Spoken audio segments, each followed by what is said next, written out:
some of the best geopolitics analysts in the Philippines. I will ask every one of them to give an opening statement. Before the opening statement, I will just mention the names of the different people. First, magsasalita na sa gitna, Mr. Herman Laurel, President siya ng Field Bricks Strategic Studies. Maybe 2 minutes, 3 minutes, or 5 minutes. Just a minute. That's it. Number 2 to speak will be the very legendary former General Victor Corpus, former Chief of the ISA, Military Intelligence of the Armed Forces of the Philippines, and a very astute, brilliant military and geopolitics analyst. Number 3 to give the opening statement is Bro Paglinawan, Director of Philippine Strategic Studies and former diplomat. Number 4 to speak is Professor Ana Malindo Uy, Political and Geopolitics Analyst. Yan po sa Sovereign Capital. We'll start with Mr. Herman, or more known as Carmen Tong Laurel, President of Field Bricks Strategic Studies, to talk about the Ukraine crisis and the Philippine position in this international crisis. Welcome, Mr. Herman Carmen Tong Laurel.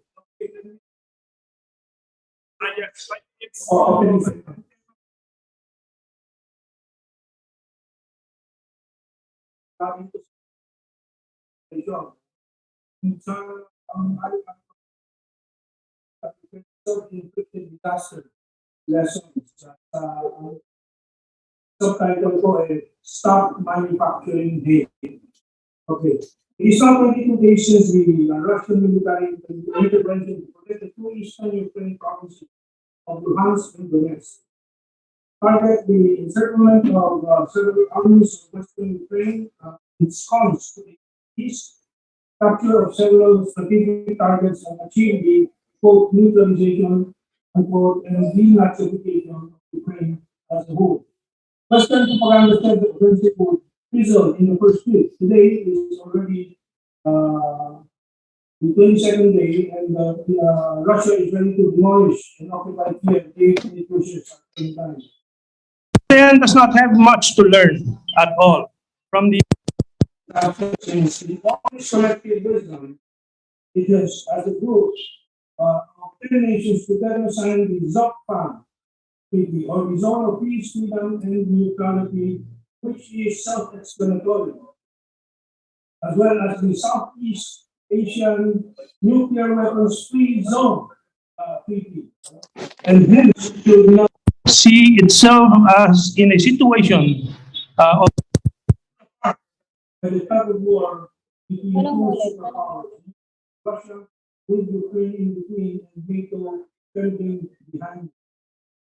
The only party in ASEAN that is having a difficulty learning the lesson because its political elite is hard of hearing and intellectually retarded due to an affliction with the disease of colonial mentality and mendicancy. And that single party that doesn't learn the lessons of world history is the Philippines. Even with an independent foreign policy in practice and a ban on foreign troops on its soil, it still allows US troops inside the military bases of the Philippines, an unavoidable magnet for retaliation in case of a US war, and tolerates Americanophiles, or those who love America, in its political and military policy.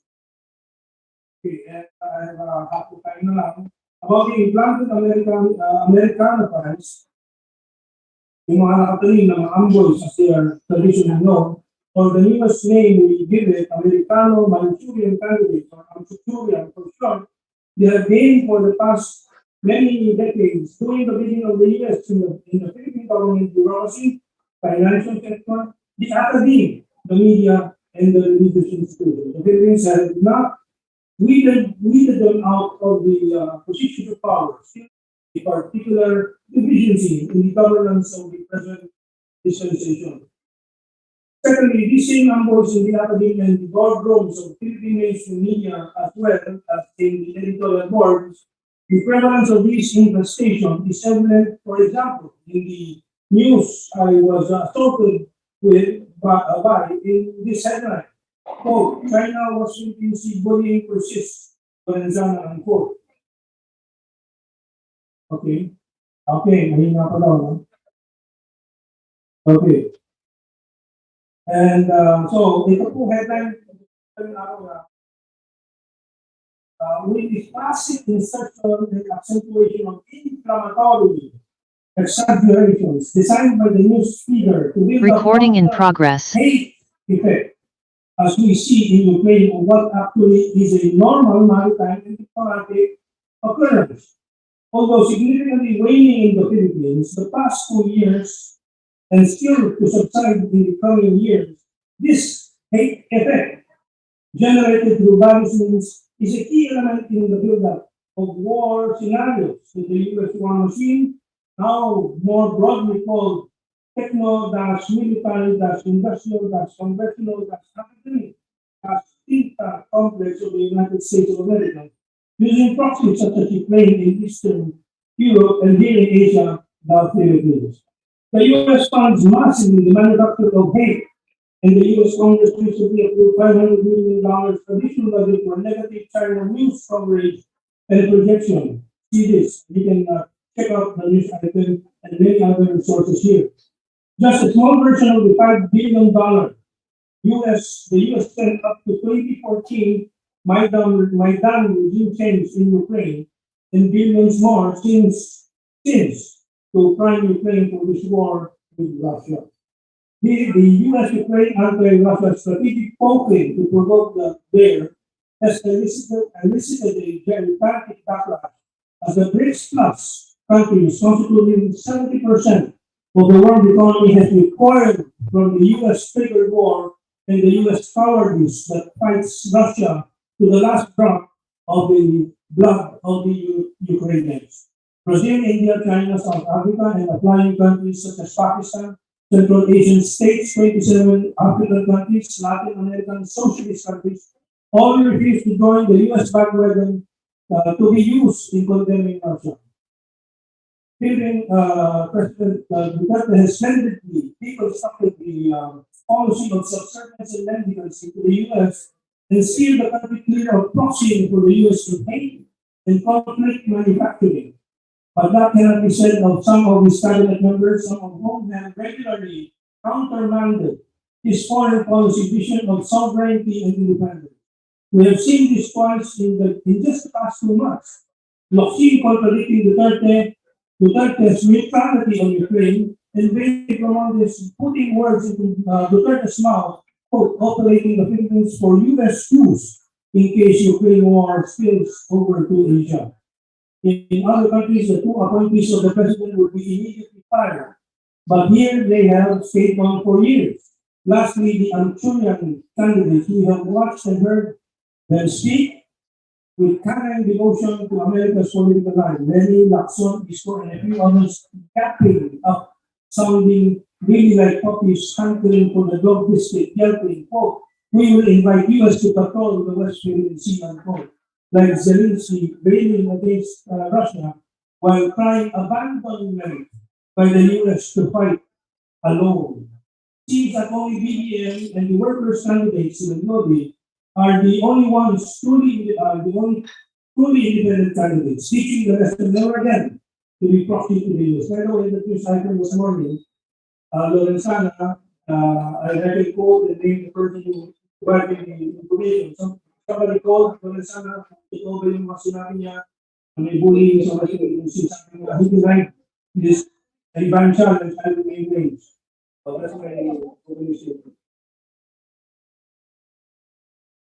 Thank you very much, Mr. Herman Tanentong Laurel, President of Philippine Strategic Studies.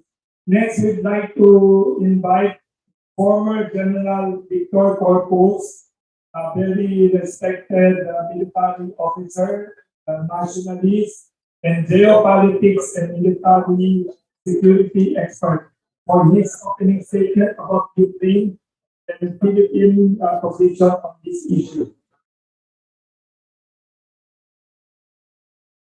Yung nangyayari na crisis sa Ukraine, maaaring mag-spill over dito sa ating bansa. Dahil nagpahayag na ang China, ang India, na hindi nila susuportahan yung sanction. So, nagpapahiwati ito na kumakampi ang China at saka India dito sa rigwaan na nangyayari sa Ukraine. At maaaring mag-stay over yung nangyayari sa Ukraine dito sa Pilipinas. May nakikita akong dalawang scenario na maaaring ma-involve ang Pilipinas dito sa nangyayari dito na nagiging international na maaaring mag-World War III pa. Yung unang senaryo ay may ancient doctrine ang military na nagsasabi, never strike with two fists in two directions at the same time. Okay? So, ang NATO at ang US ay apala ngayon sa Ukraine. At kung magkakaroon ng another front, halimbawa sa Taiwan, ay inuudukan ng Amerika ang Taiwan na magkakaroon ng independence. Dahil nangako ang US sa Taiwan that it will have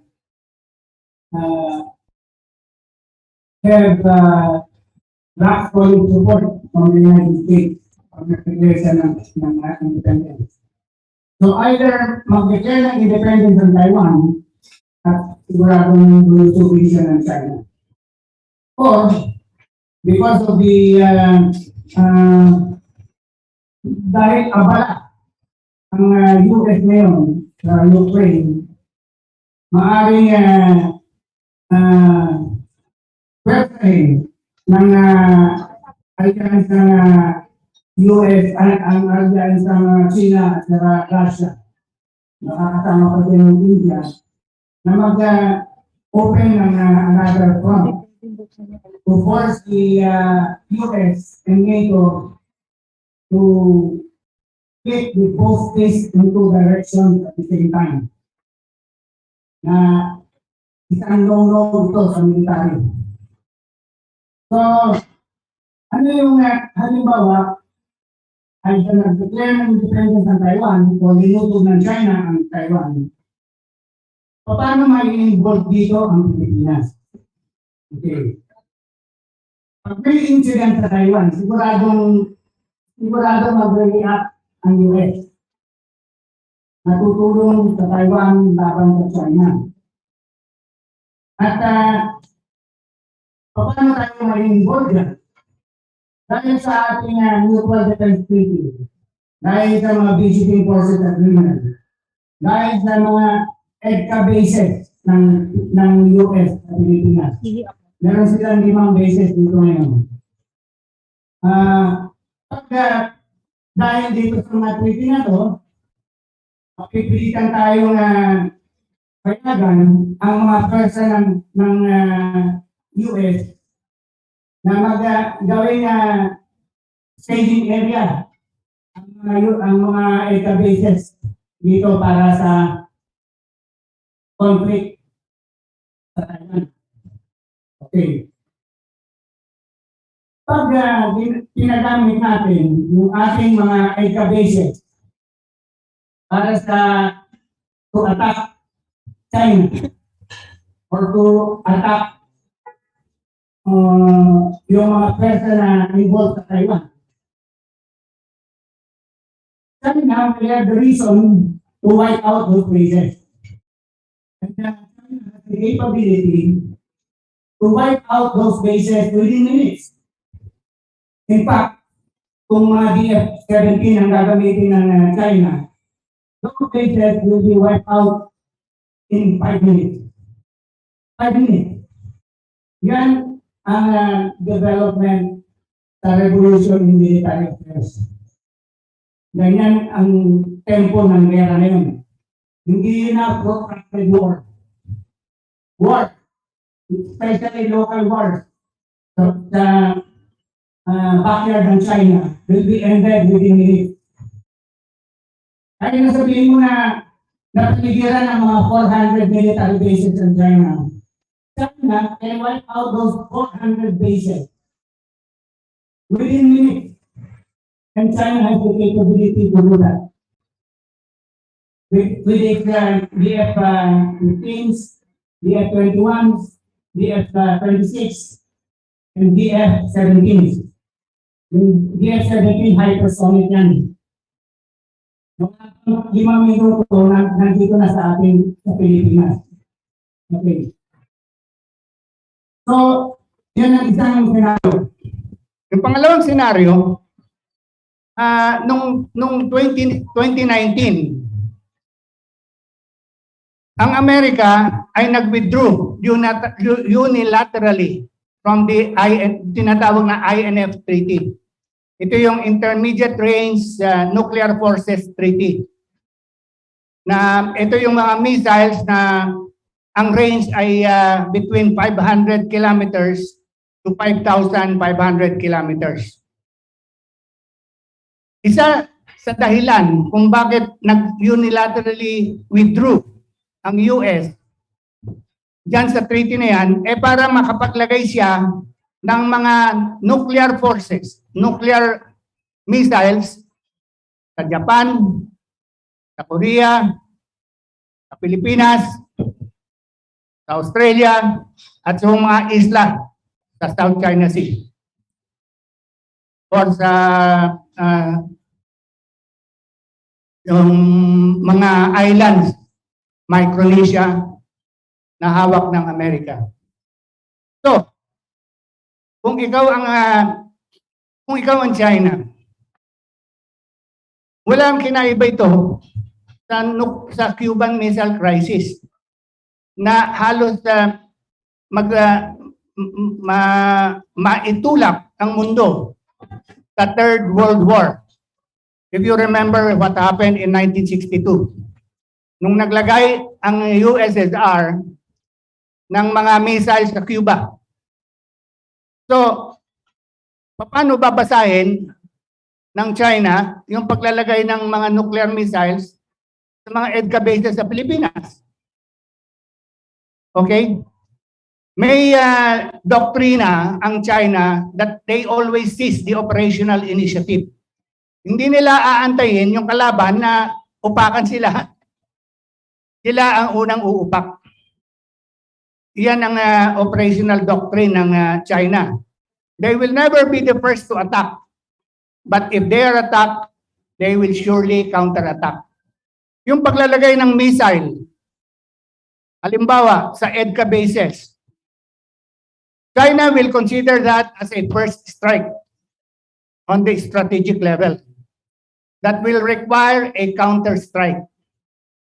So, kung papayagan natin dahil sa mga treaty natin, no?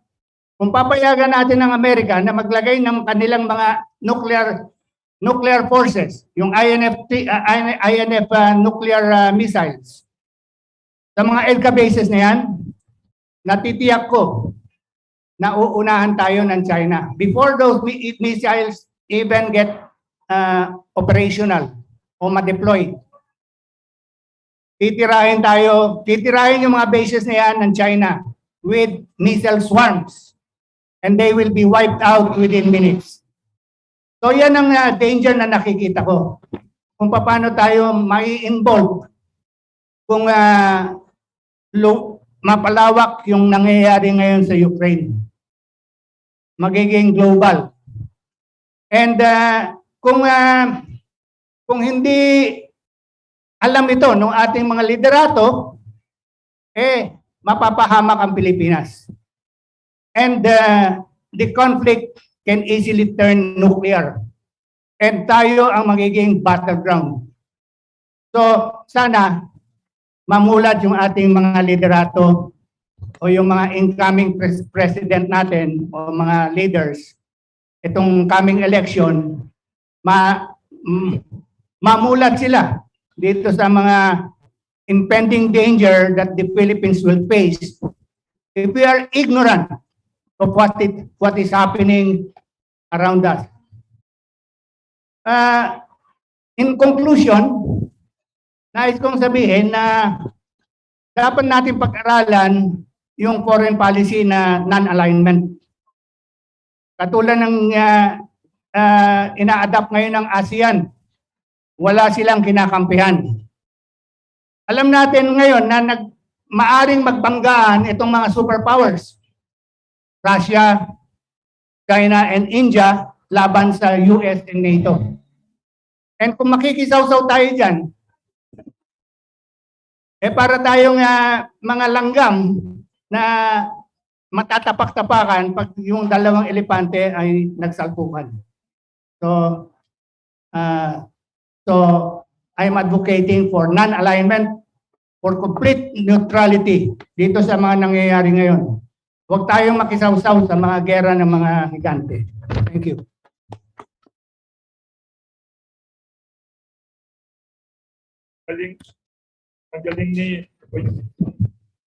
Galing ni General Victor Corpus.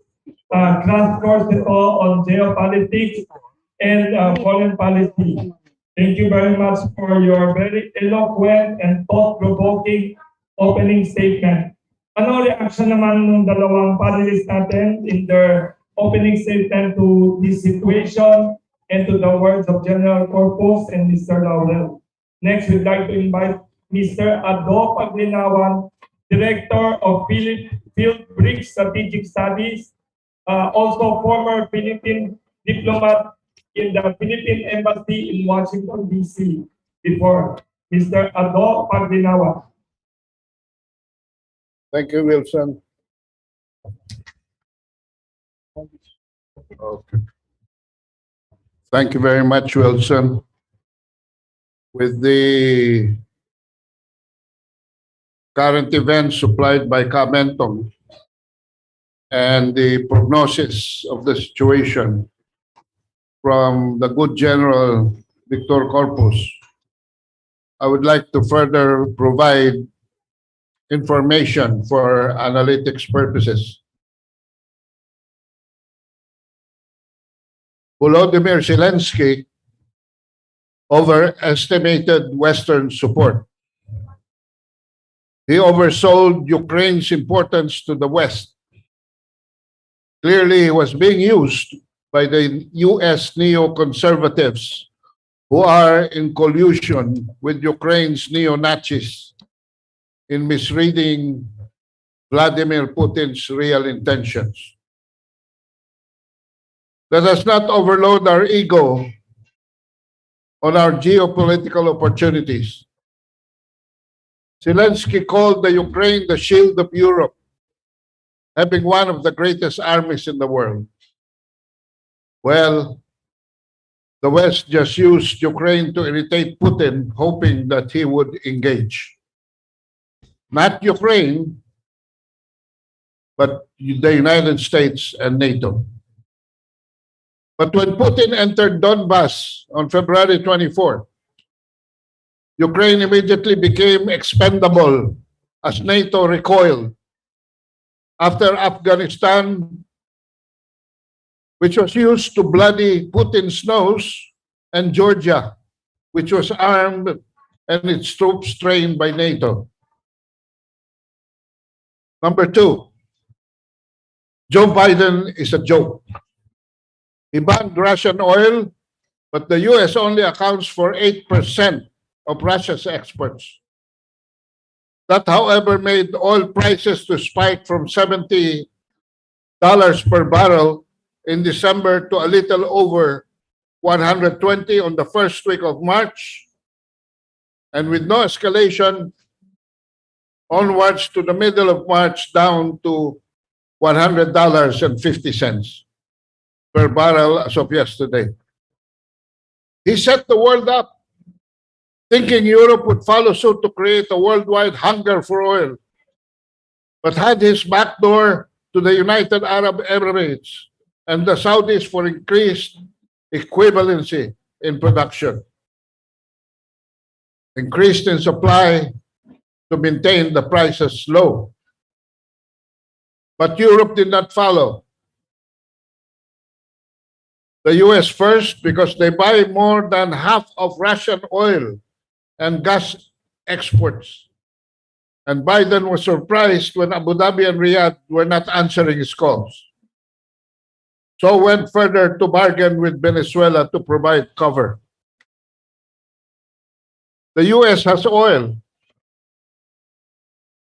Nevertheless, to compensate for the 8%, which it has banned from Russia, but mostly from fracking, which is expensive.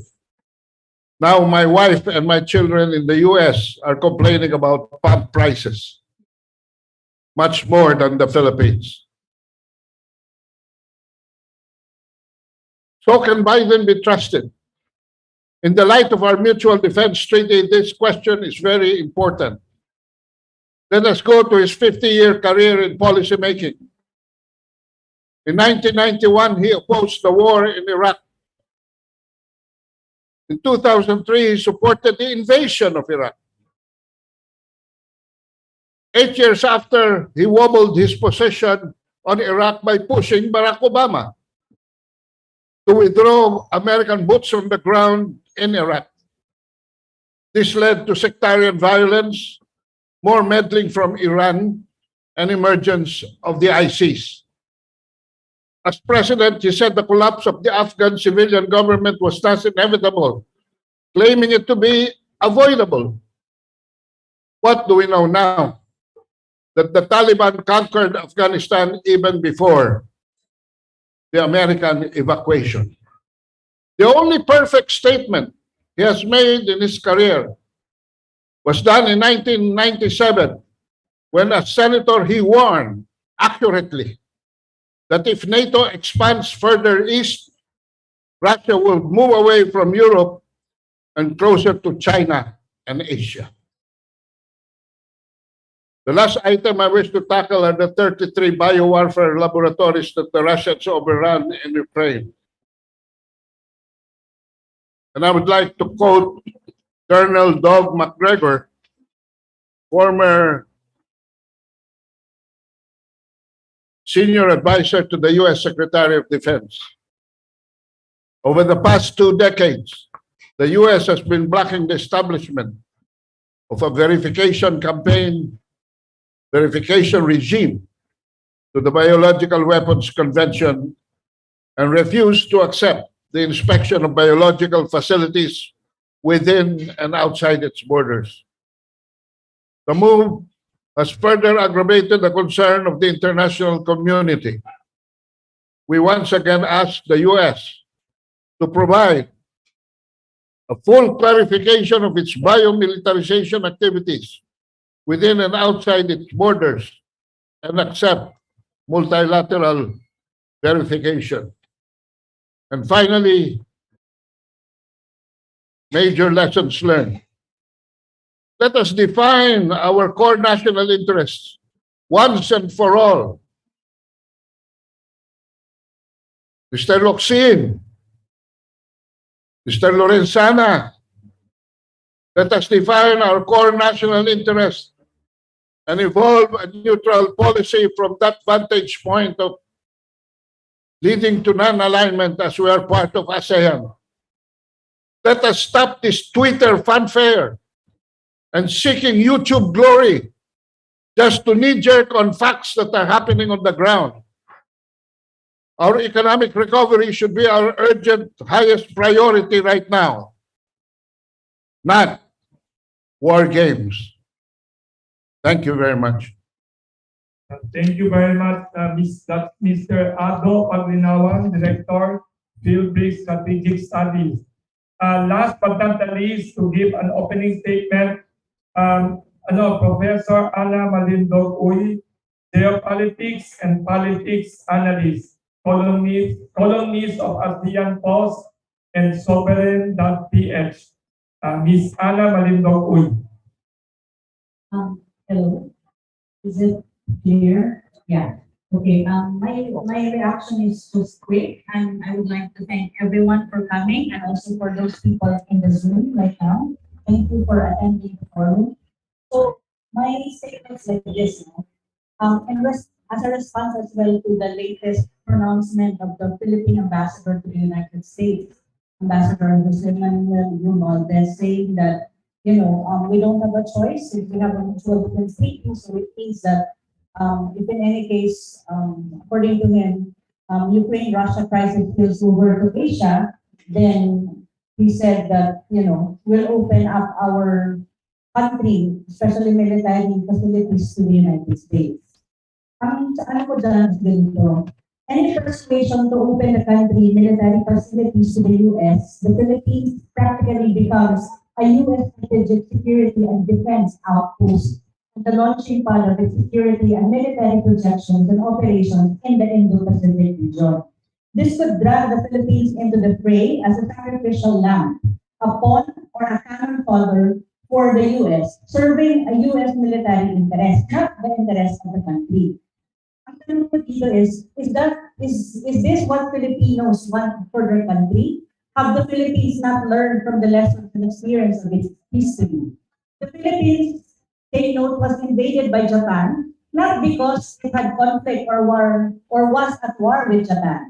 The country was invaded by Japan precisely because it was a home to the largest US military installation outside America.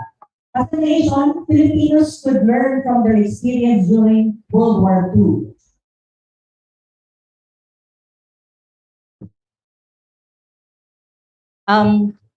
The Philippines was not at war with Japan. It became the battleground of the war between Japan and the United States. And one critical factor to that was the massive presence of US forces and military assets in this country, in the same manner that Ukraine is the battleground of Russia as against the US-led NATO war. Just like a game of chess, where pawns are used as either the first line of defense or as sacrificial lambs to protect a knight, bishop, rook, queen, or king, pawns are usually subject to the manipulation of powerful pieces in the chessboard for survival, with the end goal of a winner-takes-all scenario. Suppose one closely observed the situation in the tug-of-war between US and Russia over Ukraine without discounting that NATO's role, but considering that NATO more often than not follows the lead of the US.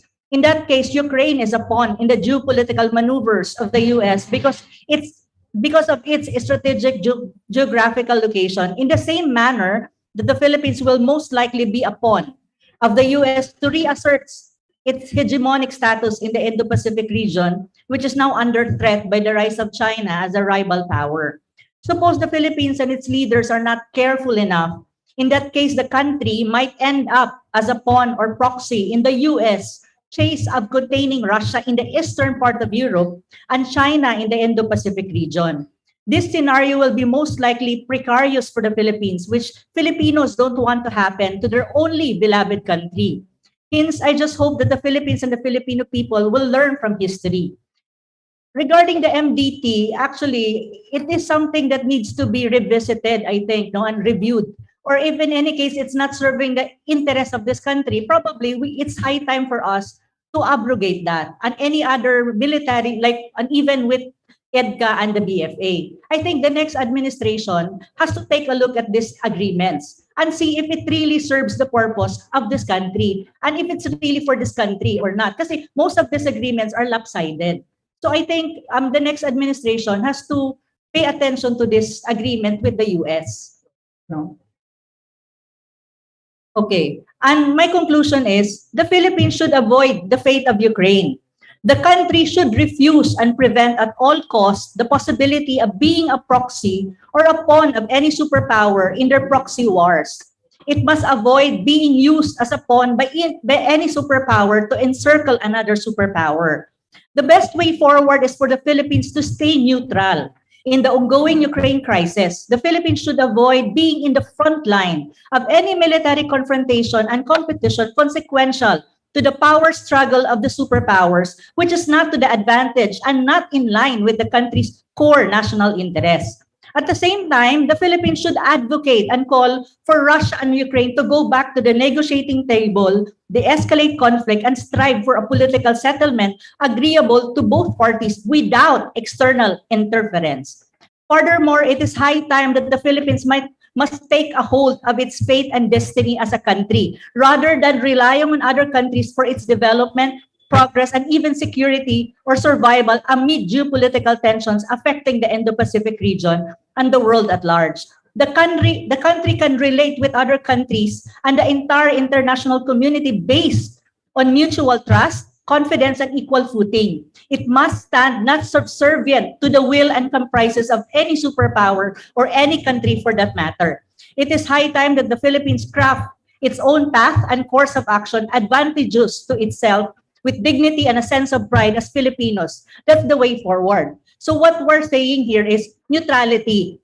Pag-aralan natin kung paano tayo maging non-aligned. But still, we can relate to different countries based on equal footing and based on our national interests, and not by the dictates of any country for that matter. Thank you and good morning to everyone. Thank you very much, Ms. Ana Malindog-Uy. Another very enlightening opening statement. Nagagaling ng apat na panelists. I'd like to open the floor to questions. Before that, I'd like to acknowledge among our guests here at the Forum of Community, we have special guests here. Retired General Dionisio Santiago is here at the audience, and also Mr. Paul Gutierrez, President of National Press Club, and his hardworking director, pinakamasipag na director daw, Mr. Benedict Abaicar. Thank you for joining our media friends here. For the first question, we'd like to ask, may tanong dito, yung minention kanina ni Ms. Ana Malindog-Uy yung statement ni Ambassador Romualdez, may nag-text dito, General Victor Corpus, what is your reaction to the recent statement of Ambassador Dave Romualdez, Philippine Ambassador in Washington, D.C. na pag mag-spill over daw ang Ukraine crisis to Asia, the Philippines daw should or will open up our bases for American military forces to use. What is your reaction to this statement of Ambassador Romualdez? Totoo na meron tayong existing mutual defense treaty with the United States. At committed ang ating pamahalaan sa itong mga visiting forces agreement and itong mga 5 EDCA bases ng Amerika dito sa Pilipinas. So, ano ang potential? Ang na-describe ko kanina sa opening statement ko, yung dalawang senaryo na pwedeng ma-involve tayo sa gera ng mga superpowers like America, China, Russia. At kung may involve tayo o maging frontline ang Pilipinas diyan sa bakbakan ng or potential military conflict ng China at saka America on the Taiwan Strait, for instance, or in the South China Sea, ay dapat alamin natin kung ano ba ang kakayanan ng China.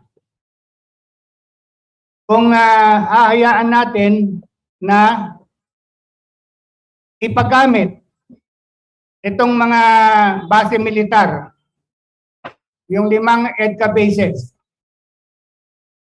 na gawing assembly area o jumping board for operations against China in Taiwan or operation against China mainland itself. Okay. Dahil bilang military analyst, pinag-aaralan namin kung ano yung kakayanan ng bawat isa. Okay? Yung China ngayon, meron silang tinatawag na mga hypersonic missile. Katulad ng DF-17. Pwede ninyong i-google to kung anong kakayanan ng DF-17. Mga hypersonic missile to. And they are being mass-produced in China. Kung merong limang bases na gagamitin, ipapagamit natin halimbawa sa Amerika, kung ako yung China, I will allocate missile swarms in each of those bases. Na pag ginamit ng husto ng Amerika yung mga bases na yan, I can wipe them out in 5 minutes. 5 minutes. That is how long those hypersonic DF-17 can reach those bases from mainland China. And they will be justified because the bases are being used against them. Na pwede ding maglagay ang Amerika dyan ng mga yung sarili nilang mga missiles.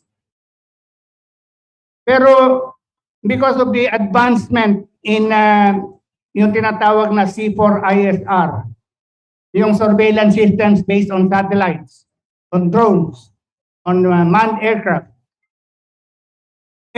hindi natin maitatago kung ano nangyayari doon sa mga bases na yan.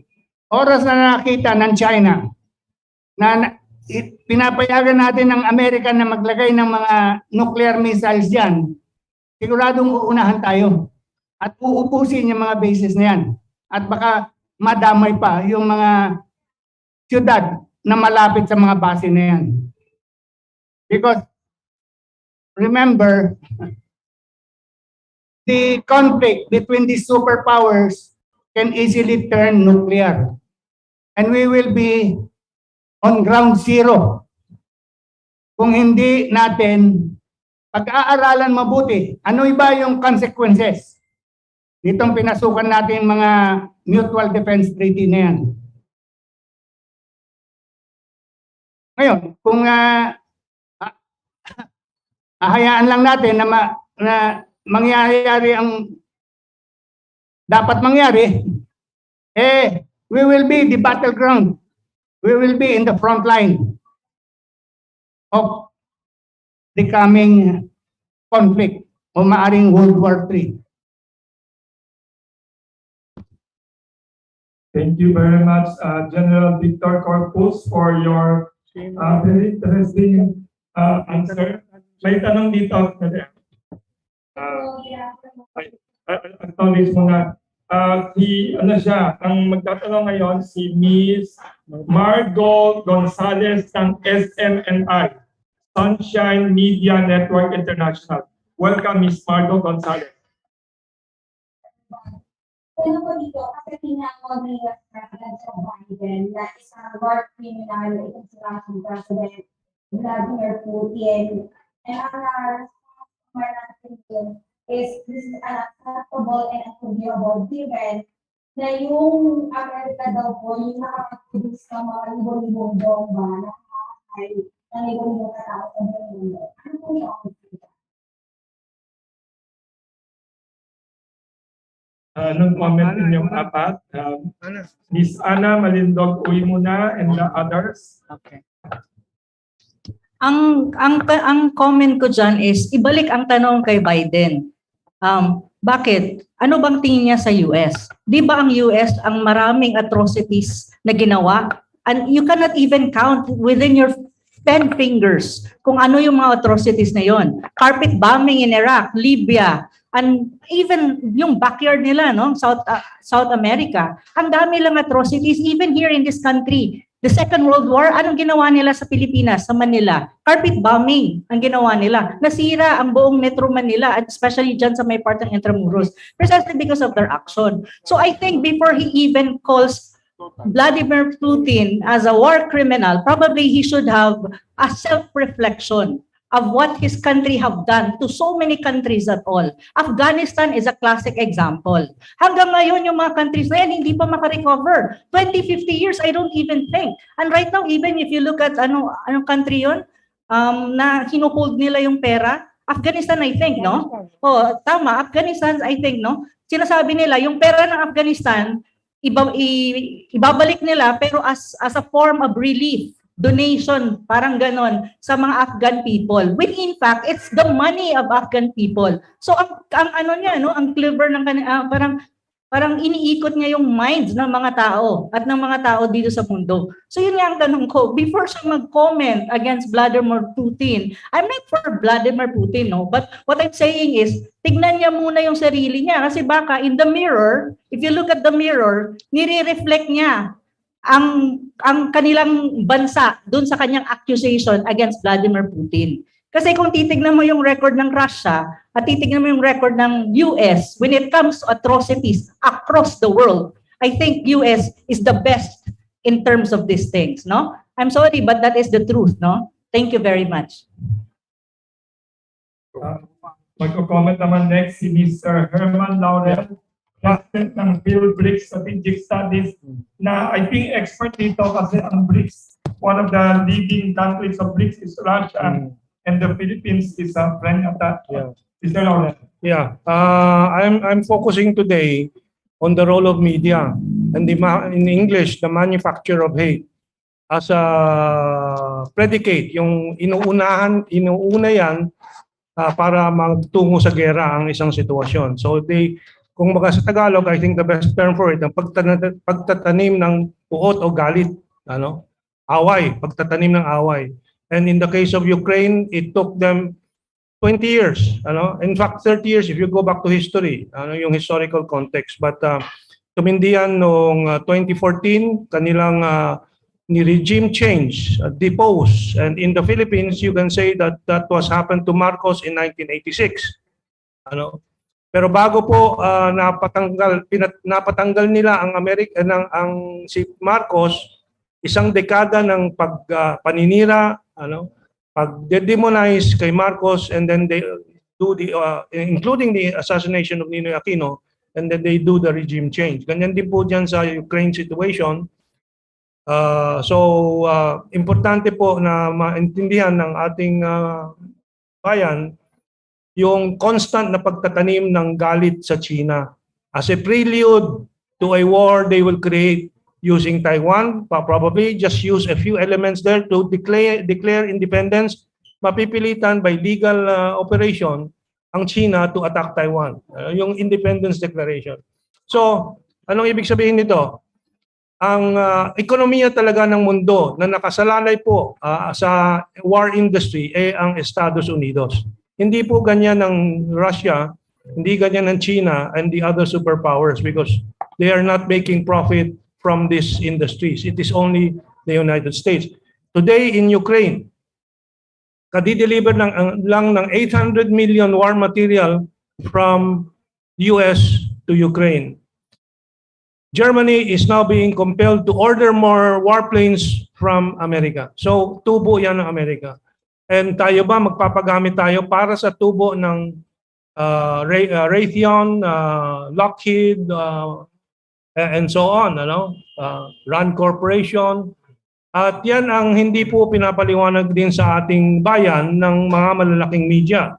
Kanina binanggit ko po yung report ng, sasabihin na po natin diretsahan, Business Mirror, which is edited by my friend from 30 years back, Chuchay Fernandez. So I ask you, are you responsible for this? Because Lorenzana, I have a written testament here, and I will mention the testimony, the testifier if necessary, if I'm asked. No, na sinabi ni Lorenzana, I did not say anything like that. Eh bakit ang headline ng Business Mirror today in this report, bullying na naman ng China. Wala pong ganyan. But that is just a drop in the constant hate manufacturing laban sa China dito. Yan din po ang ginawa ni Babe Romualdez, na siya ay nakipag-usap sa telepono kay Presidente Duterte, biglang lumabas siya at sabi, bukas ang Pilipinas, sabi ni Duterte, na magamit ang Pilipinas kung yung gera sa Ukraine ay aabot dito. Paano naman aabot dito? That's 7,000 kilometers away.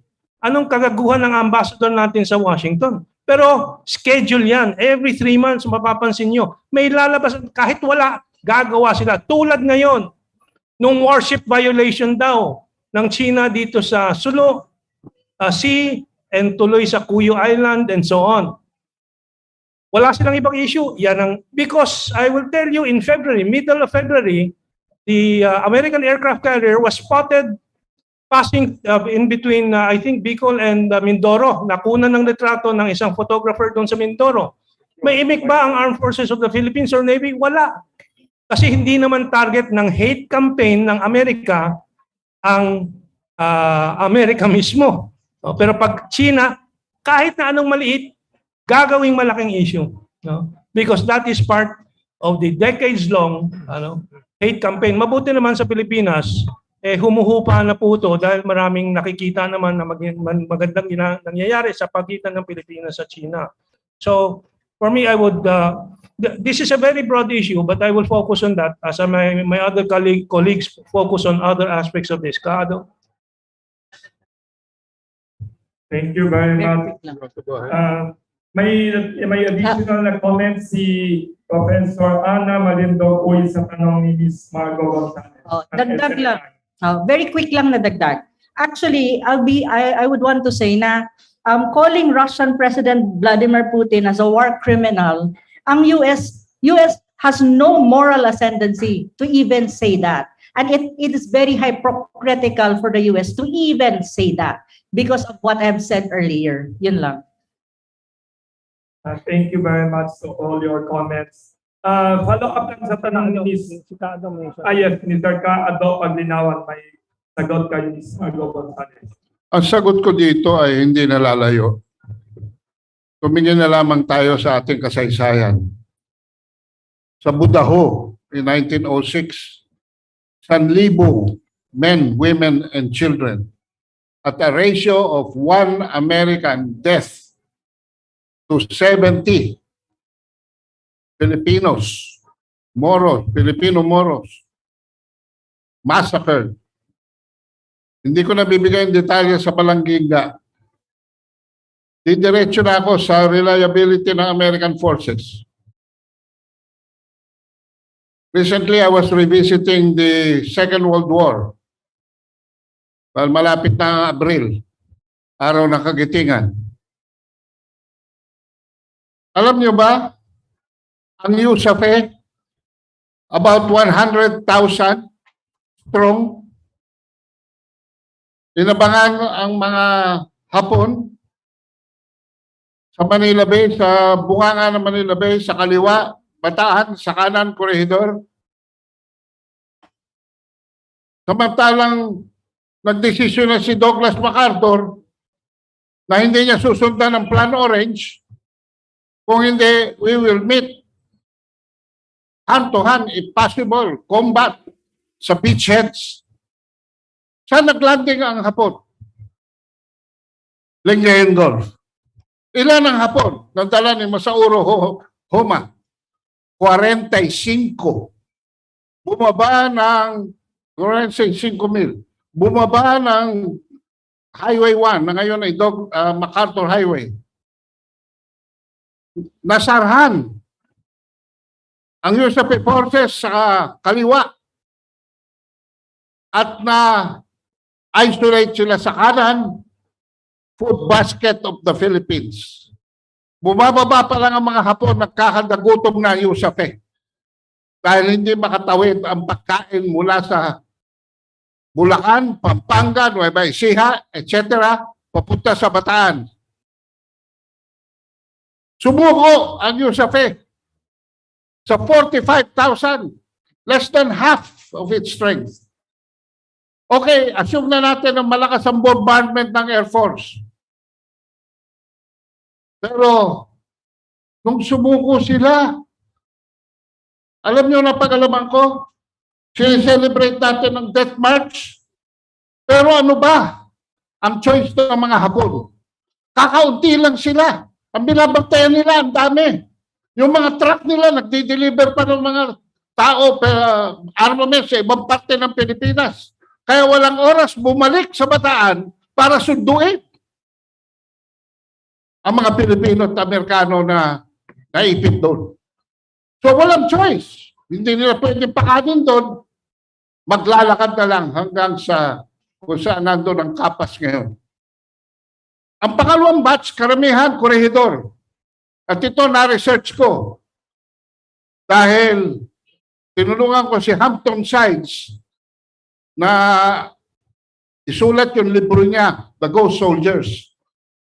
Yung mga Amerikanong nahuli sa korehidor, maswerte. Kasi nailagay sila ng mga Hapon sa bus, na-transport sila sa riles at nadala sila sa kampan, paganitan sa kabaratuan, nakahiwalay sila. Tapos, pinalalabas natin ang atrocity on the other side. Ito pa, ilang Pilipino namatay noong World War II. At bakit? Karamihan dahil sa carpet bombing ng mga Amerikano, lalo-lalo na sa liberation of Manila. Finally, this past 20 years, the United States spent 6 to 7 trillion in wars all over the world that they created.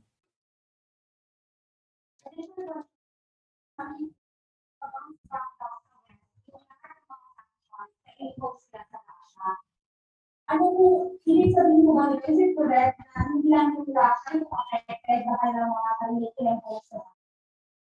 Magandang tanong yan. Anong reaction nyo daw? Maybe General Corpus or si Ana? Ayan. Ang tanong niya, sabi ni Putin daw na ang mga sanctions ng Western countries led by USA, sila din matatamaan din daw, magsasuffer din daw. Anong reaction ninyo, Mr. Laurel, Ana, and the others? Ay, General Corpus. General Victor Corpus. Yung tama yun. Magkakaroon ng rest back yung mga sanctions na yan. Dahil imagine, isa-sanction nila yung Russia. Russia is the main supplier of oil, gas, fertilizer, wheat, and other vital raw materials to Europe. So doon sa pagsasanction nila sa Russia, mawawalan sila ng supply ng oil and gas. Maninigas sila during winter. At saka magtataasan ng presyo niyan. Hindi lamang sa Europe, pati sa US, nagtataasan ngayon ng presyo. Pati US apektado nitong nangyayaring pati tayo. Imagine, from 47 pesos per liter ng gasolina, naging 73. Ewan ko lang ngayon kung mas mataas pa siguro. So, at saka ang isang effect niyan, yung pag-sanction ng West sa Russia, it will push Russia more into the arms of China. And even India took the side of Russia. Na dati member siya ng Quad. Ngayon, India is establishing a payment system with Russia na hindi na nila gagamitin yung dolyar. What will be the effect of that on the US economy? Ganon din ang China. China at saka Russia, ang gagamitin ng Russia is ships yung China International Payment System. So, hindi na sila gagamit ng dolyar.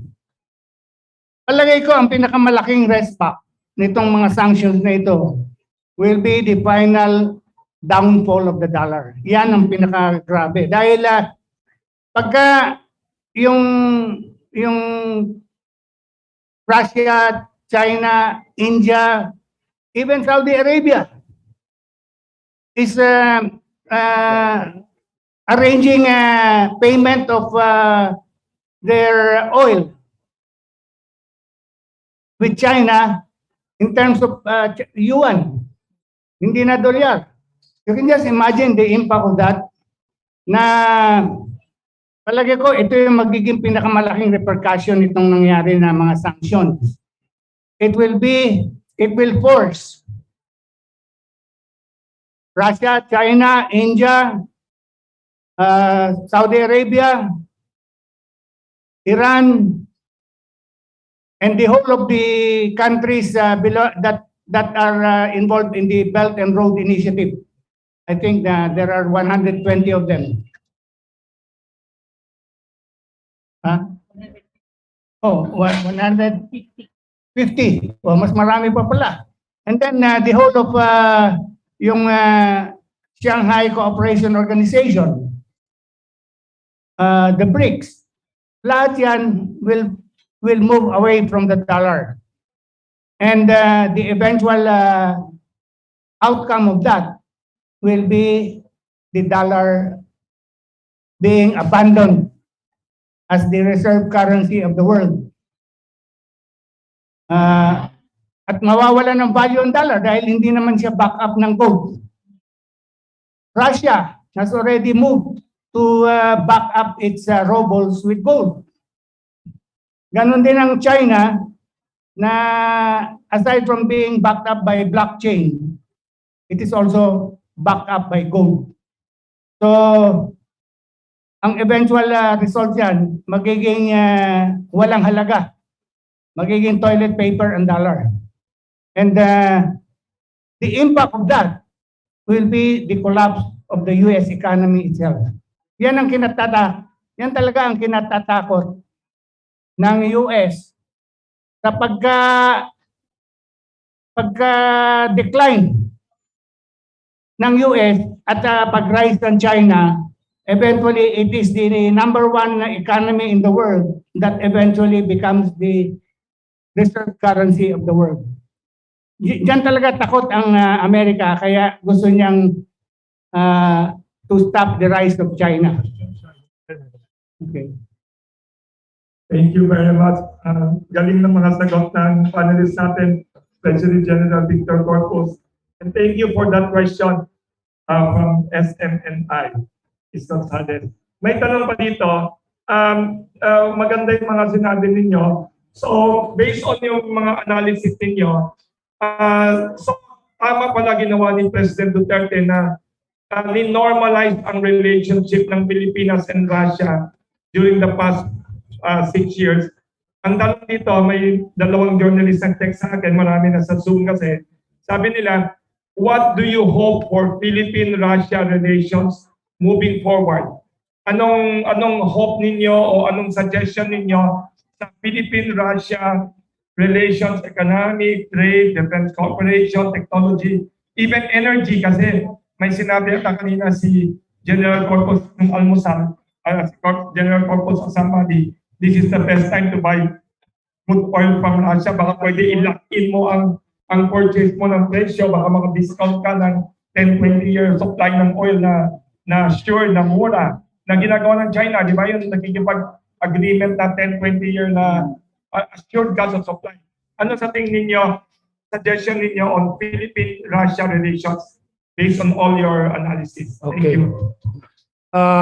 Unang-una, ang idadagdag ko sa issue ng Russia ay hindi po yung aking, well, let me put it this way.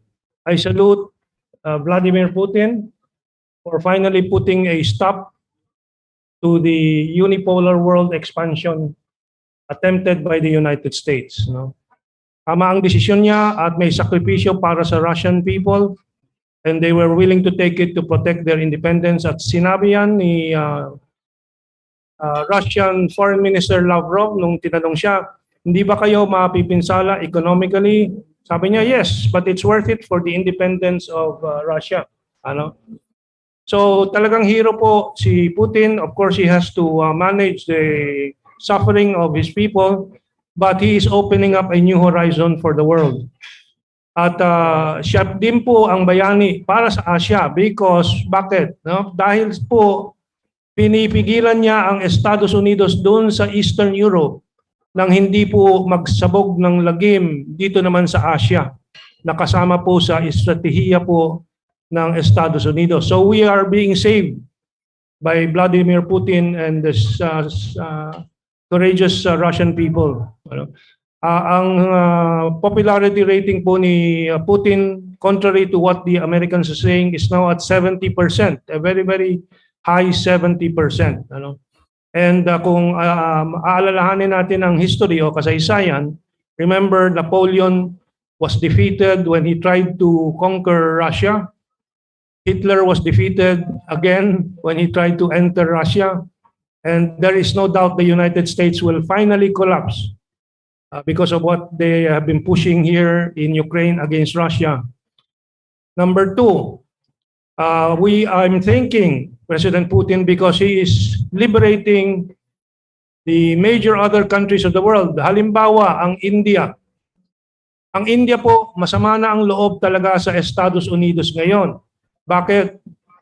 Halimbawa, itong issue ng pamimili ng India ng langis mula sa Russia dahil may discount ngayon na binigay ng Russia na malaki.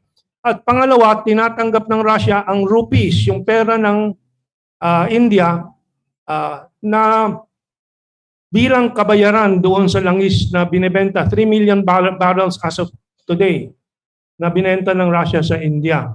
So again, yun ay isang malaking dagok sa US dollar domination at yung dahan-dahang pagbagsak po ng petrodollars na inarrange ni Henry Kissinger sa Saudi Arabian King in 1970 or 71. Kaya po tumataas ang balor ng dolyar itong nakaraang 5 dekada kasi walang makabili ng langis na hindi muna bibili ng dolyar para ipambayad sa langis ng Saudi Arabia and other OPEC countries kasi major producer noon ang Saudi Arabia. So nagbabago at magbabagong mundo.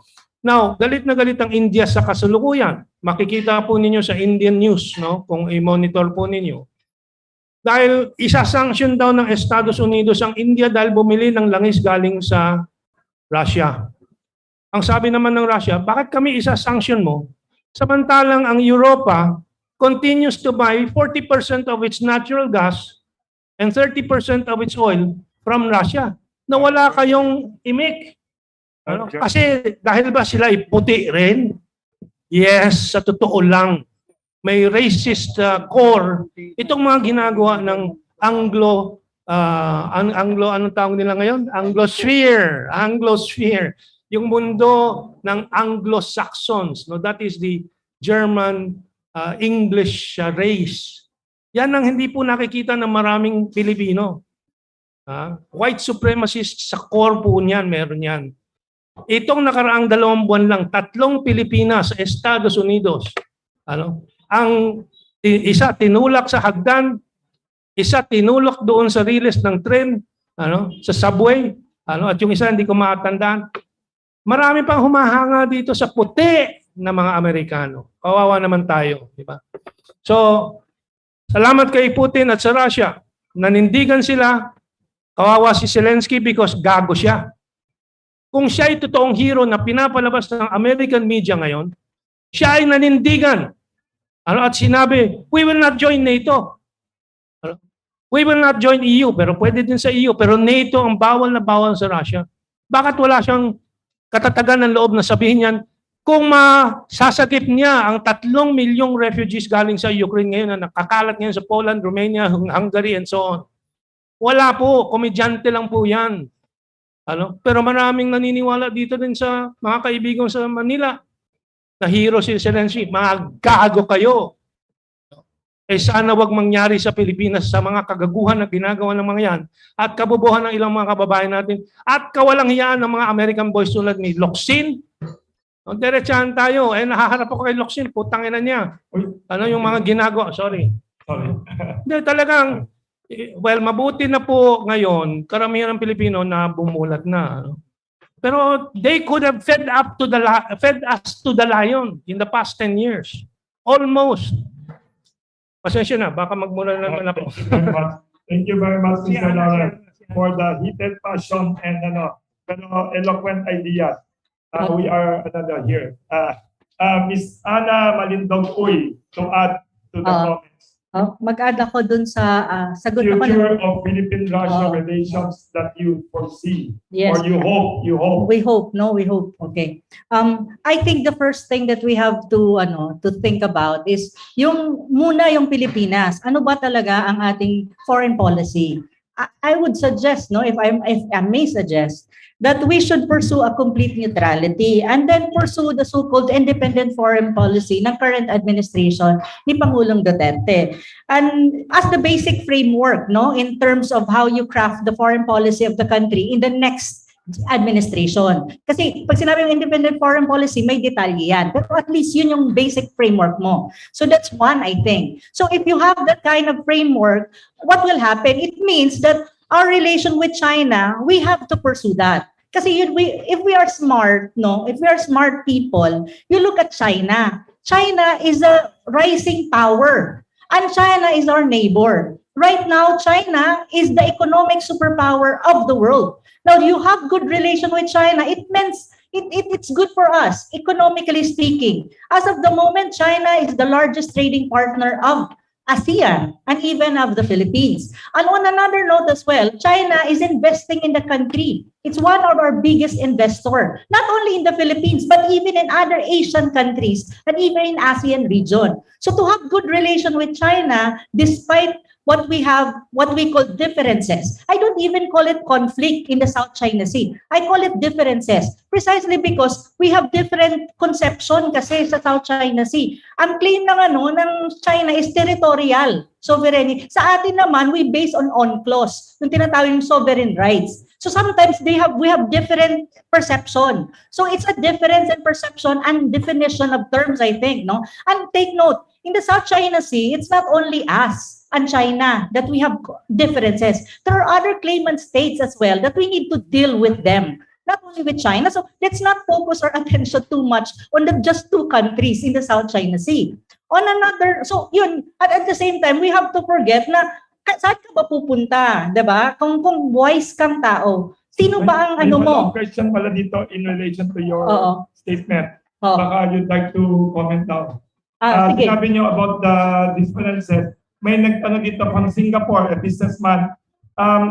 Miss Ana, you just said very nice words now. Are you open to joint venture exploration in the disputed seas instead of confrontation? Kasi maganda doon sinabi niyo just right now. Is this the best time to push for joint exploration because of world oil prices going up? Yeah. And what you just said, what is your opinion? That's a very good question na itutuloy ko yung sinasabi ko. So we forged good relation with China, especially when you talk about economic and trade. And even with the other side, with other cooperation, we just pursue people to people as well, no? One way for us to bridge the differences that we have with China in the South China Sea is to forge cooperation.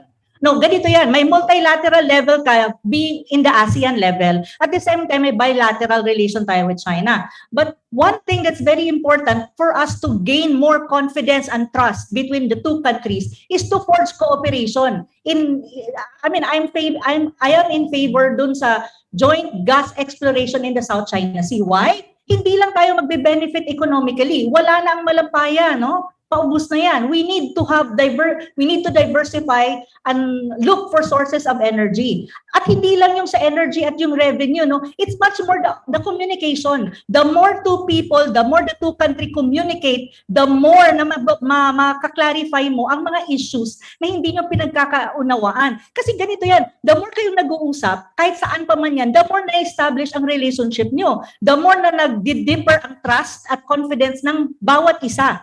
So, yung mga joint exploration na yan, joint cooperation, even on fishing, no? Sa fishing ground ng South China Sea, magkaroon tayo ng mga joint exploration dyan at joint cooperation in terms of maintaining the marine ecosystem with China and the rest, no?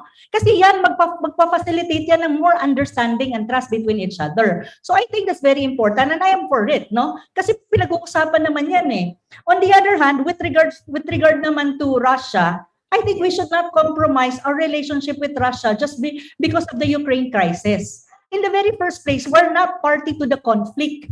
Though we acknowledge na may mga atrocities na nangyayari sa Ukraine. We call for the escalation of conflict. But to sacrifice our relation with Russia because of this is not a good way to go. It's not the way forward.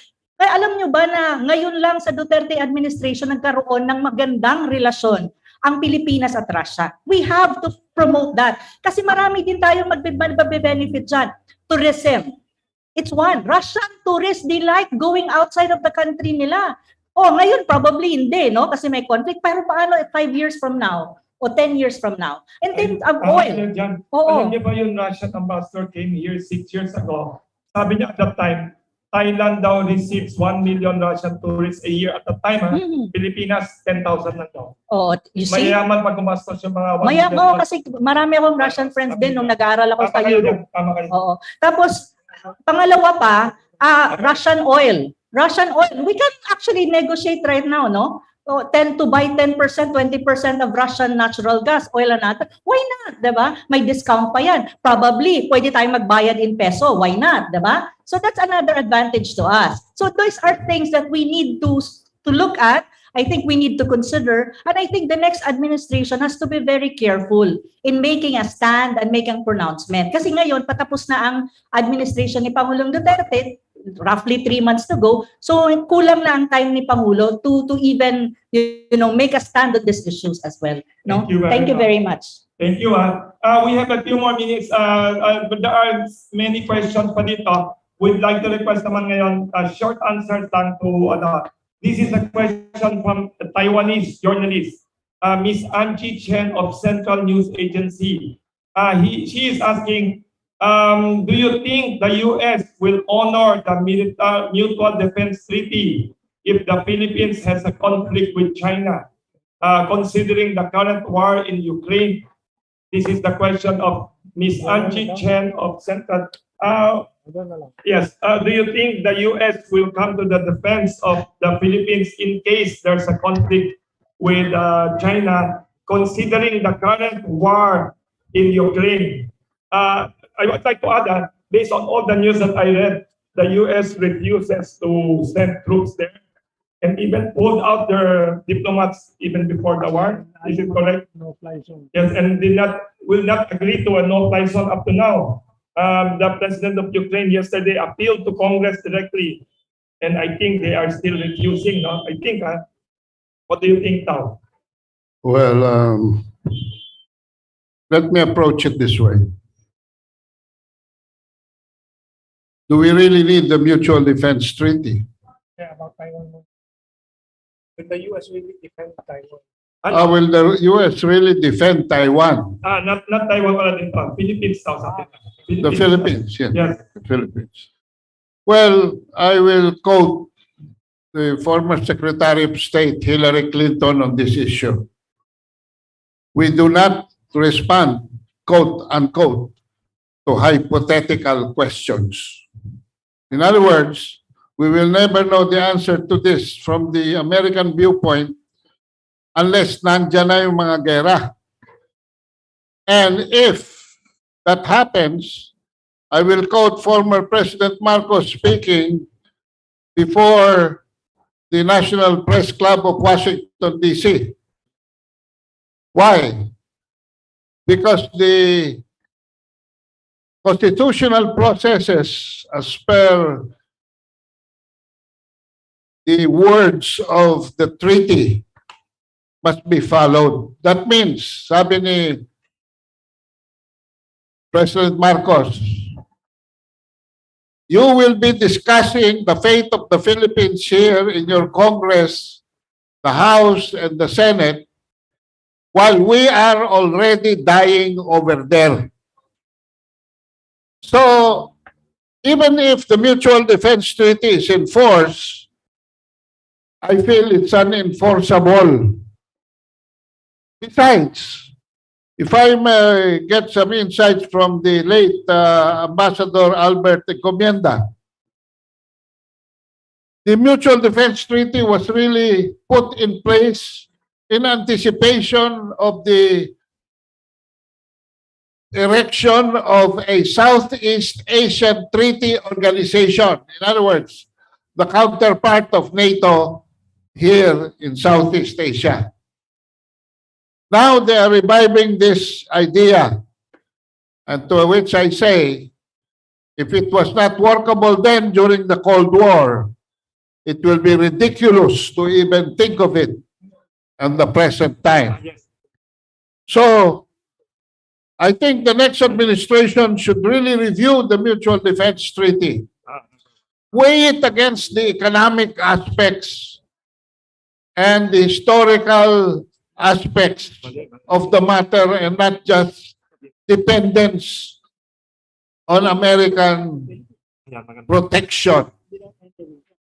Remember, in 1405, Sultan Paduka Pahala signed the Treaty of Tributary Independent States with Emperor Yongle of China. Bago pa nangyari ang Mutual Defense Treaty, 1405 of 1951, 1405, meron na tayong treaty sa China. Yun nga lang, hindi pa tayo Pilipinas noon. Sultanate pa lang tayo. We might be better off having that kind of a treaty with a neighboring country that is proximate, who will be able to help us in case any foreign invasion comes in. The United States is 10,000 miles away. And if the oppression comes from anywhere near, patay na tayo. Wala nang aabutan dito kundi abo. So yan ang aking sagot dyan. The Mutual Defense Treaty has become ridiculous, and without it, there is no need for the Visiting Forces Agreement, and without the Visiting Forces Agreement, there is no more need for the Enhanced Defense Cooperative Agreement. Thank you. You just answered Ms. Angie Chen's second question. The General Corpus would like to answer the question of Taiwanese journalist Ms. Angie Chen of Central News Agency. I will repeat the question. Considering, short answer lang ho please, kasi we have many more questions. Short answer kung pwede. The first question of Ms. Angie Chen, considering the current war in Ukraine, do you think the U.S. will honor the Mutual Defense Treaty if the Philippines is attacked by China? With regards to that first question, palagay ko mali yung premise ng question. China will never attack the Philippines because it has no reason to do that. Ang principle ng China, we will never attack. But if we are attacked, we will surely counter-attack. Yan ang basic strategy ng China. So there is no reason for China to attack the Philippines. Ang gusto ng China is the negotiation. Katulad nung dito sa South China Sea. China has already offered us joint exploration and development. We are being offered 60-40 in our favor. Pag-aralan niyo yung nangyari dito sa Malampaya. Ano ang share natin dyan? 90-10. 10% lang yung binigay sa atin dyan. And now here comes China offering us 60-40 in our favor. Okay. kinakailangan yung paglulutas natin sa South China Sea should always be through diplomatic means, through negotiations. And may advantage tayo dyan dahil maliit tayo, ang China malaki.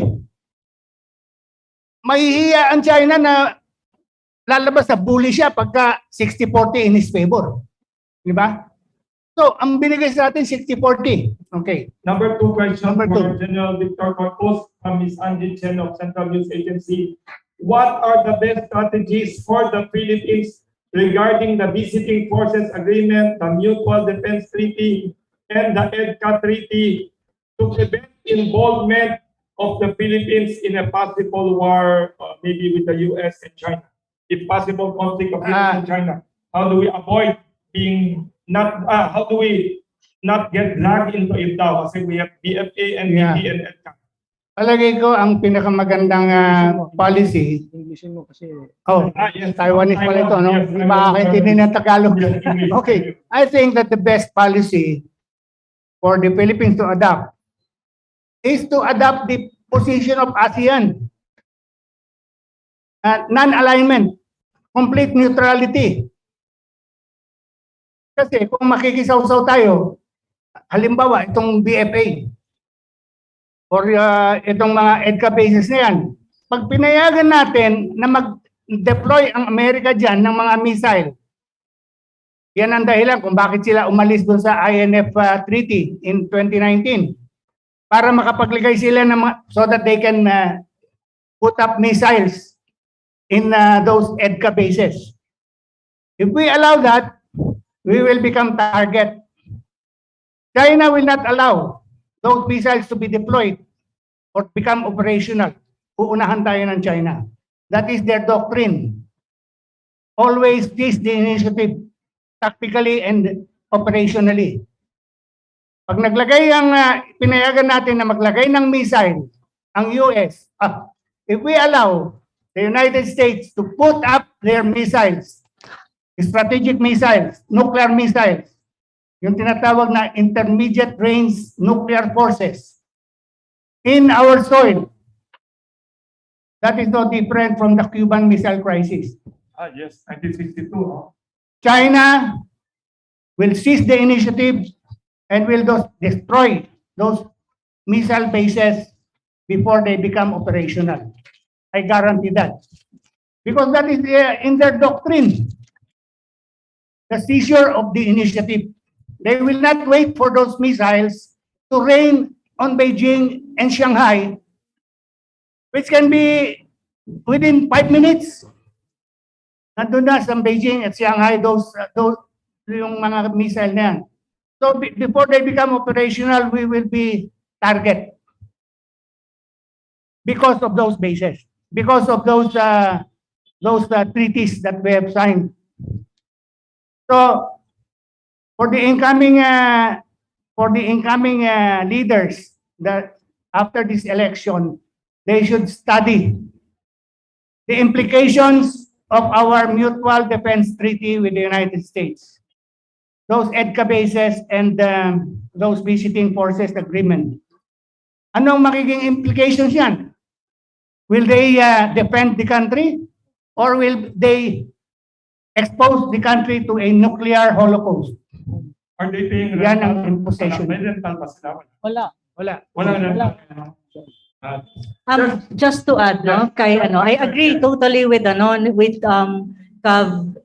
General Victor Corpus, no, and also at the same time, I think it's high time for the Philippines to have also to diversify its military relation with other countries. No, we can also have other military cooperation with other countries in terms of trying to joint activities, practice or drills, no, with other countries. Oo. Not only with Russia, but any countries at all, even with ASEAN member states, no? Because it will diversify our military cooperation. It will also give us a leeway para magkaroon tayo ng magandang relation with other countries, militarily speaking. It forges partnership also and friendship to a greater extent. At hindi tayo tali sa isang country lang. Yun ang mahirap sa MBT at saka Visiting Forces Agreement and EDCA. Taling-tali ang Pilipino sa iisang country and that's the superpower. And that's even dangerous for us, no? So hindi pa nga pantay ang ano diyan ang mga provisions ng MDT, EDCA, ang BFA. Lopsided yan. And it's much more favorable to the US. So tama si Victor Corpus, no, si General, na the next administration has to check the implication of these agreements and also probably think of diversifying our military relation with other countries. It's high time, no? It's high time now. Thank you very much. Follow-up question to what you just said ngayon into this question. May nag-text dito. You mentioned about these three treaties.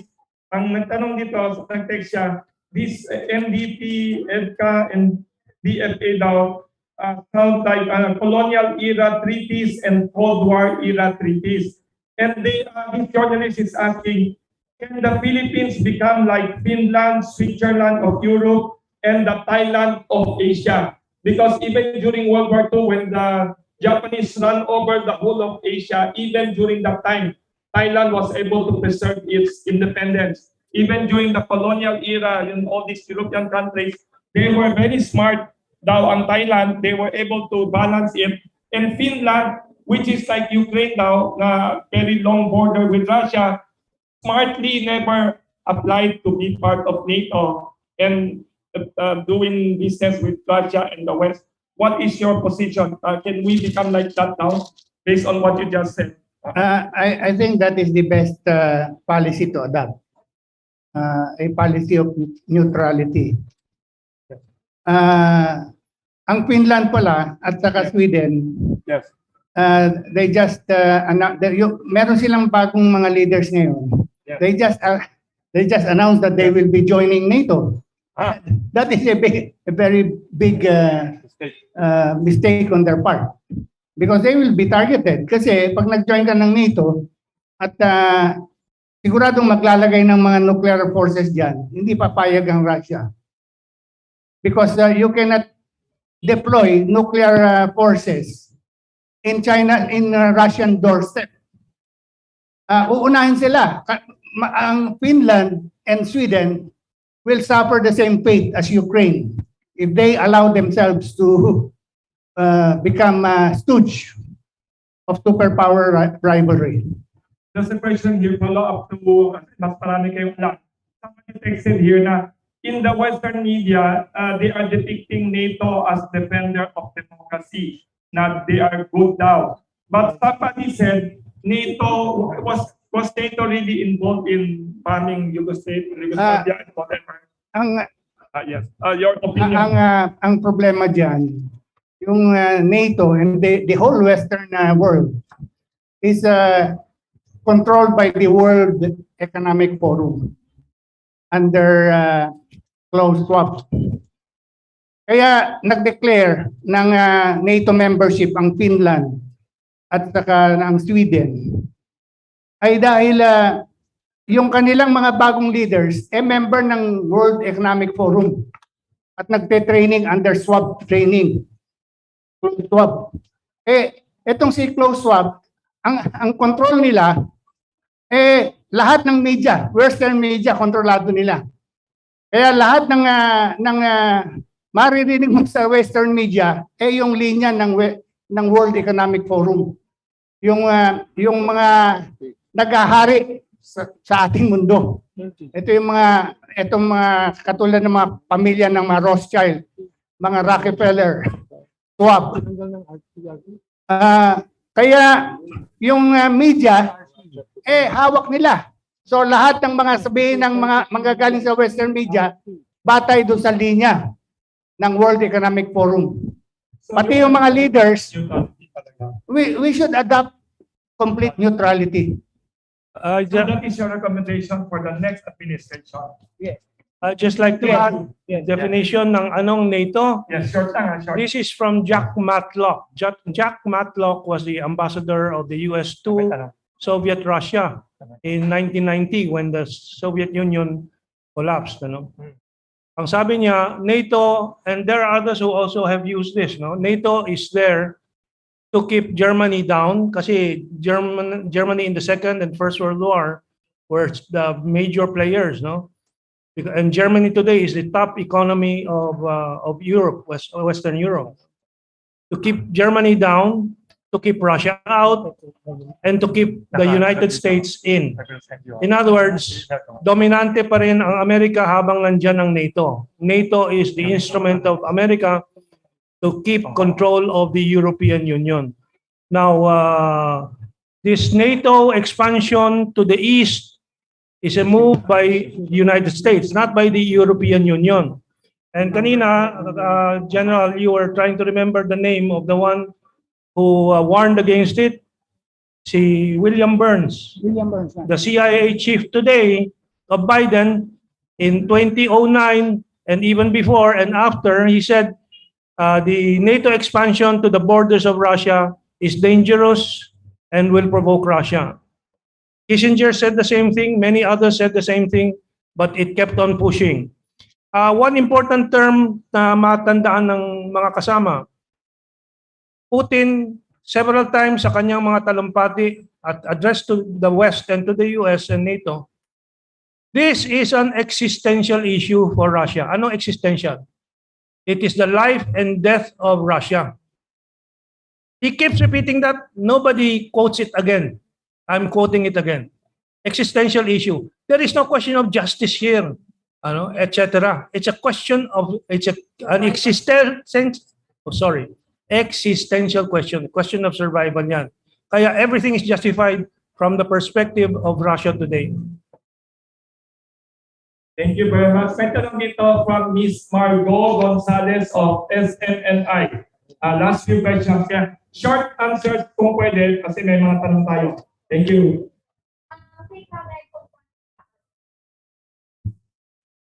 Kayo din po ba? So, sinusuportahan nyo na dapat ngayon more open, mas open na ngayon yung ating government for joint exploration sa Pilipinas. Well, yes. Una-una, meron na tayo. Pero si Presidente Duterte nagpirmahan dito sa kay Wang Yi and our Foreign Secretary doon sa Reed Bank or Recto Bank joint venture, which is 60-40 in favor of the Philippines. Of course, there are other areas that we should be discussing, other parts of West Philippine Sea. But padron na po yun. That is a pattern na madali nang sundan yung ating napag-usapan at napagkaisahan doon sa Reed Bank. However, just 2 weeks ago, si President Duterte, just last week I think, said, wag naman natin harangin yung ating kasunduan sa China dito sa Reed Bank. Now, wala siyang detalyeng pinaliwanag. Sino nangaharang? The best that I can surmise is Manny Pangilinan Group. And alam natin, sila ay nangharang na doon sa malampaya deal ng Udema at saka Shell, Inarangan nila, kinasuhan nila, although this is a 3-year-old deal. Done deal na to. Inaharangan kasi gustong ma-control ng Salim Group itong mga oil deals with China. So yun ang situation ngayon. Thank you. Short answer also. Nasagot ko ba? Joint venture. Yes. Anybody else? Short kasi. Meron na ako idadagdag doon sa mga one sentence lang doon sa mga nasabi na ang tamang semantics dito sa nangyayari ngayon. This is a US-Russia war in Ukraine. Yan ang dapat ninyong perspektibo. Joint Russian. Yung joint Russian exploration, teka, saan na ba yung ginawa ko dyan? In fact, yung tinanong kanina ng mga looking forward, sabi ko, let us look forward to the exploration of oil in Recto Reef and the enhancement of Udenas Malampaya expansion to Sampaguita and the connection of Recto Reef to Sampaguita and eventually Malampaya on to Batangas. Long range yan.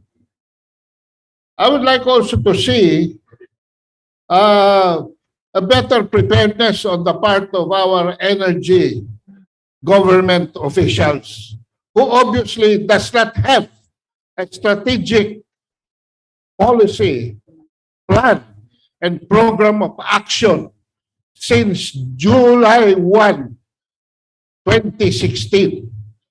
Knee-jerk pa rin si Alfonso Cusi. May this be a wake-up call? Because, pag nandiyan ang problema, sakala kayo kumikilos. You've been talking about this nuclear for about 3-4 years now. Ano ang status report dito? Thank you. Thank you very much. Anybody else? Tapos na, no? Yung joint exploration. Any follow-up questions, Ms. Gonzalez? One more follow-up. Of course, magaling si Ms. Gonzalez. Yes. Yes. Yes. Very good. Short answer, please. Please repeat your answer. Your question. Please repeat now. Ito, si and even some sa lahat ng countries, yung biolab na meron ng Amerika. Yes. Yes. What are your comments about the report saying that US has biolabs in Ukraine? Short answer lang, please. I-introduce ko ang contribution ng Philippine BRICS Strategic Studies dyan sa issue na yan. Yes. Kasi si Kaado nagsulat during the course of the 2-year pandemic, Yes. ng aklat na naging tanyag po sa China at least. Ito yung no vaccine for a virus called racism. Ito po si Kaado. Short lang, short. So we can have more, 2 or 3 more questions. It's almost past o'clock already. Nakadiscover sila ng 33 biowarfare laboratories that the Russians overran in Ukraine. Hindi na ako magsasalita pa. I-quote ko na lang si Archbishop Carlo Maria Bigalo, papal critic and apostolic nuncio to Washington, D.C.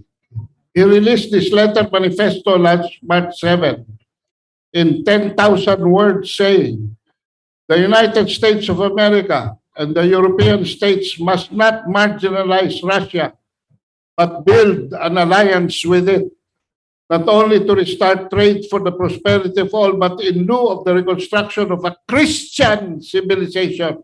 Dahil po sa gerang ito, nag-aaway ang mga Roman Catholics, born-again Christians at Russian Orthodoxy, which will be the only one to be able to save the world from the transhuman and medical technical globalist monster.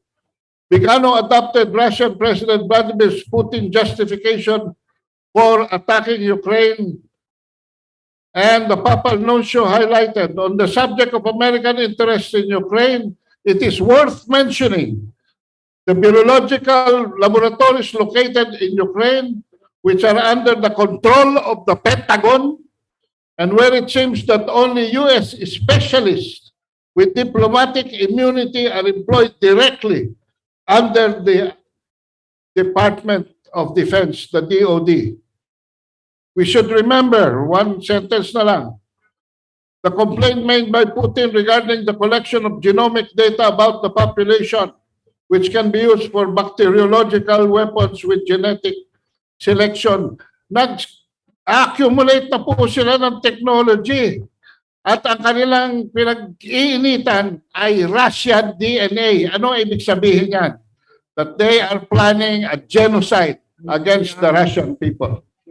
Thank you, Ms. Ana Malindo. Short also. Yes, sir. Okay. Yes, Wilson. I think it's very important yung question, no, kasi it's all about biological laboratories. If you take a look at the US, it has 330 biological laboratories all over 30 countries. So 330 laboratories in 30 countries. That's too much, no? That's too much. That's too many. But ang problema, it's not even the existence of laboratories. The problem is the US is avoiding inspection of these laboratories. Yun yung problema. Kasi if you have laboratories and if you think it's really at par with what you call biosafety, biosecurity, and all these things, it has to be subjected and they should be open, these laboratories, to inspections. Yun ang problema. Kasi if you look at there's a convention yung tinatawag mong Biological Weapons Convention. 183 countries ang nagsabi, okay kami dyan, yes to it. But US is not even ratifying or even signing it. Ang tanong, bakit? Nasa sila ang may pinakamaraming biological laboratories across the world. They are Yun. not signing this. They did not. 183 countries yan, ha? Tapos hindi sila What is the agreement? again? Biological Weapons Convention. Thank So you it's very very important kasi bakit? Dalawa ang there are two things that we have to be very mindful when you talk about weapons, no? That's nuclear weapon and biological weapon. Saan ba manufacture ang biological weapons? Eh di syempre sa biological laboratories. So ang tanong, this has to be eradicated as much as possible for the world to be more peaceful and secure. Pero sino ba ang may mga ganitong weapons? Number one sa biological laboratories is the US compared to any countries at all. So this is an issue that needs to be discussed. People should be aware of these issues, no? Kasi it will affect us. Okay? Thank you very much po. Very amazing. Ang ganda ng mga tanong, ang galing ng mga sagot, and eye-openers and thought-provoking. I'm going to ask Ado to give Margot the book that he has here. Yes. And So- Ms. Gonzalez, baka you have one more question ba? Kasi your questions are very interesting. Yes, pwede. You can. Yes. Yes, one more question from Ms. Margot Gonzalez. Short answers para we could have more. Yes. Politics na po. Yes, politics. Oh, very interesting. Politics. Okay. Yes. Ano ng mga Analyst. analyst ninyo dito sa mga nag-aarabas sa mga intel reports na there's a collision between the Relawan and the VP of Redo. Yes. Elections. Referring to CPP. Yeah. Yes. Referring to CPP MDF, maybe we'd like to ask the opinion of General Victor Corpus, who's the former intelligence head of the AFP. Baka mayroon pang intelligence yung doktor. Pass muna ako dyan. Very good. Ako daw ang sasagot. OMG, ako daw ang sasagot. Oh, The new chief of the intelligence. oh my God.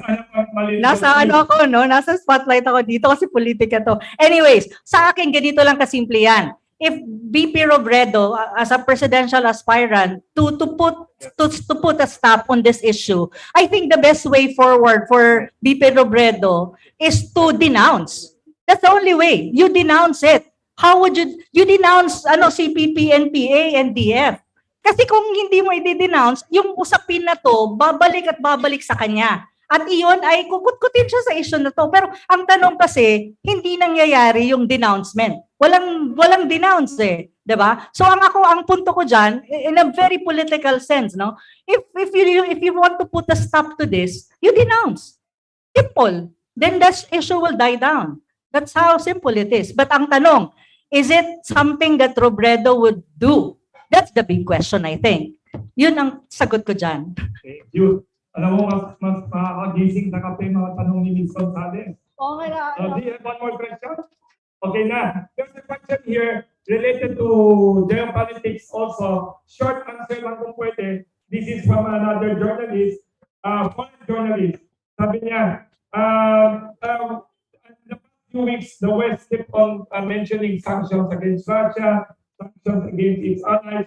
What about the sanctions against the new Afghan government and the funds of the Afghan government now in the US, that the US government is reportedly parang freezing or giving to other people? What are your comments as analysts about this issue of the Afghan government funds in the West?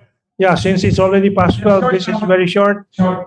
Just to inform everybody, the Afghan government, like other governments under the thumb of the Americans, they force these countries to deposit their reserves, the central bank reserves, in American banks. Now, after exiting from Afghanistan, the past 2 weeks, the U.S. announced that they would use half of the, I think, $15 billion fund of Afghanistan's government deposited in the U.S. 7.5 billion will be used to pay indemnity to the 9/11 victims' families. That is the money of the Afghan people that the United States is appropriating for its own purposes. And the other half of the 7.5 billion, the US says they will consider to donate this to the Afghan government directly as humanitarian assistance. For whatever reason they have, it is not the right of the US government to appropriate the funds. That is the government of Afghanistan's. No? That's the answer. Thank you very much. We don't have time anymore. We have a lot of questions. And thank you to all the media friends in Zoom. A lot of media friends. Please be sure to text me your address. We have pandesal and other big good gifts for our media friends. That is our tradition here. Once again, thank you very much. Sorry, we don't have time. We should have another section of this. Very enlightening talk. Beside me, of course, is the legendary and respected nationalist, retired General Victor Corpus. For those people na hindi pa pinanganak in the 80s or 90s, sobrang siyang sikat, ginawang his life story, colorful, inspiring life story, was made into a movie by the late actor Rudy Fernandez. And then, of course, Mr. Herman Camientong Laurel, President of Philbrick's Strategic Studies and Nationalist and Activist think tank. Also, he's a radio host, TV host. And beside him is veteran journalist, analyst, former diplomat of the Philippines to Washington, Mr. Adolf Paglinawan, Director of Philbrick's Strategic Studies. Last but not the least, the only female, the flower among boys now, sabi niya, Miss Ana Malindog Uy, geopolitics and politics analyst, columnist of ASEAN Post and Sovereign.ph plus many other affiliations. Also, I just want to announce Yes. that because of the sanctions on Russia, Yes. wheat prices and flour Ay. has gone up. So, ipapalit ko ito sa isang galong diesel. Merong ano? That's true. Alam mo, maganda sinabi niya. Russia is the #1 exporter of wheat in the world. Yes. And Ukraine is #4 exporter of wheat in the world. Wala kang harina or flour if you don't get wheat. And the Philippines, we import 100% of all our wheat. Kaya it affects the world supply. So let us pray for stability, dialogue, and peace in Ukraine and in Asia. Thank you to everyone. By the way, all the media friends in Zoom, you are all invited. Tomorrow we have another Anderson Forum here. The topic has not been given to me yet. Wala pang topic. Ano ang topic bukas? Anong topic ka? Wala ba bukas? Bukas yan. And Monday, please don't forget, we have a very interesting Pandesal Forum with the Russian ambassador. Monday, please, 10 a.m. The ambassador of Russia to the Philippines will speak on Monday. Yeah, You should all react. I assume kasi we are security conscious. we cannot come? Yes, yes, We can. yeah, you can. Okay. And also, don't forget, on Monday, we every year here kasi March 21, Kamuning Bakery Cafe celebrates World Poetry Day. So the Russian ambassador will be here during World Poetry Day. Last year, it was the Singapore ambassador during pandemic and before that, other Punta celebrities. siya dito? Yes. Kasama kami. Monday, we'll give you all the details. The new Russian ambassador to the Philippines. Okay. Milestone, yes. Thank you once again to everyone in media. We have a picture taking with, let's have a picture taking. All the photographers. With Pandesal. This is our tradition here. It doesn't matter if you're a celebrity, movie actor, if you're presidential, senatorial, or level. Palit ako. Diesel, Yes. diesel. Palit. Pandesal. Pandesal diesel. Pwede yan. Thank you to everyone. And all the media friends, we will send you recording of this, of the whole session. Okay. Thank you very much. Thank you. Thank you also to our special guest again. General Dionisio Santiago is here. And also National President President Paul Gutierrez and National President Director si Mr. Benedict Abaygar.